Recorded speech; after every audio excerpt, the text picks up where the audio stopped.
Well, I think the hospitals, along with every other organization, should be allowing their employees to get out and engage with people while at work on social networks. There's really 4 reasons that are cited for why we don't allow employees out, why we block access. The first is the fear that employee productivity will dive.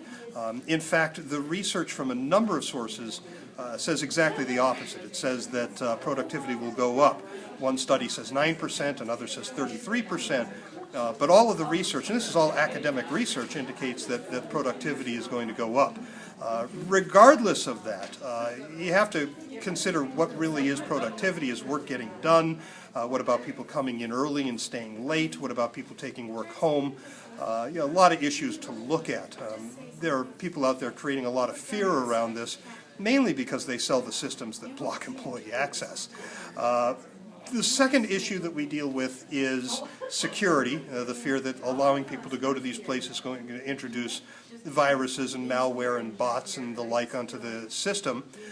My view is that if the Department of Defense, which has to have the most secure system imaginable, is able to open up their networks to their staff, whether it's a colonel in the Pentagon or a private in Afghanistan, so that they can go out to Facebook and YouTube and Twitter and the like without infection being introduced to their systems, anybody else can do it too. It's a matter of having the right software on the network and on the individual computers and making sure the definitions are updated all the time, granular access issues and the like, but it can be done. There are a lot of big organizations with open access that don't run into these kinds of problems. The third issue is intellectual property. The people are going to say things that they shouldn't, that they're going to violate regulations. I sort of lump this under the loose lips category.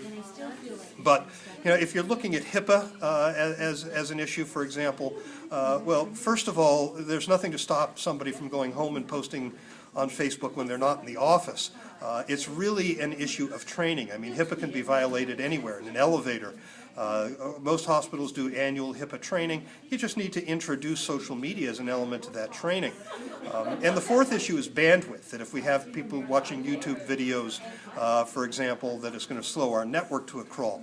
This may be true, but you also have to consider that this is the way we communicate these days.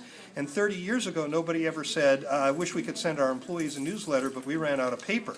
They always bought enough paper. Today, bandwidth is the paper of the digital age, and you just have to make sure that you're buying adequate amounts of bandwidth. But the real issue is that once you get past these issues and start to look at how you can take advantage of the fact that employees are bringing these social graphs to work with every day, the benefits far outweigh the risks, which, as I just said, are easily mitigated. The idea that you could go to your employees in a department where you're recruiting and say, can you introduce us to people that you know who would be great candidates for this job? Or can you communicate that this job opening exists with your network of nurses or respiratory therapists or what have you? You have competitive intelligence, what people are telling you on your network about the other hospital down the road a piece. You have the ability to float your ideas and decisions by other professionals that you network with. There was a study that shows that people who are able to go out onto their social networks and float ideas and test ideas and decisions with their social media peer groups make better and faster decisions on behalf of their organizations. There's the ability to curate content on behalf of people inside the organization, so you're presenting them with the best, most relevant information to help them do their jobs. There's even just pure evangelism, going out into your community and saying, let me tell you how awesome this organization is that I work for. If you're sick, I'm telling you, you ought to come here. I work with the best people. What you get out of employees who are ambassadors for your organization, who have been trained, who know what the policies are, the benefits of that just dramatically outweigh the risks. And as I said, those risks can be reduced to virtually nothing. A lot of organizations are doing it. Yours should too.